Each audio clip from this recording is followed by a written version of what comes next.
Hi guys, welcome to my channel. Garlic, onion, oh, and tomato.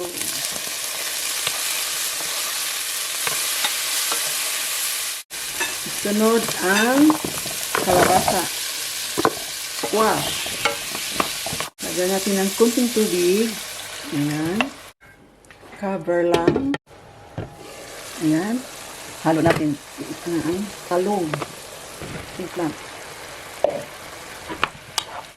Tubig ulit. Ayan guys, pampalasa. Ulit. This time, ilagay natin ng okra. Then, lagyan ng crab stick.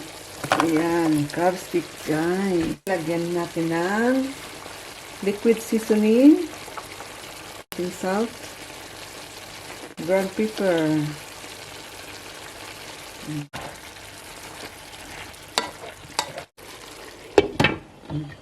Let's check. Ayan, luto na. Yummy. Sakto lang sa sabaw. Diba? Sarap. Let's... Ayan na. Ayan na. Ayan na. Let's eat. Ito na yung ulam ko. Niluto. Yan lang ulam ko guys. And I have my little rice na pula. White rice. Minix ko ng red rice. So, ito na yan. Let's eat.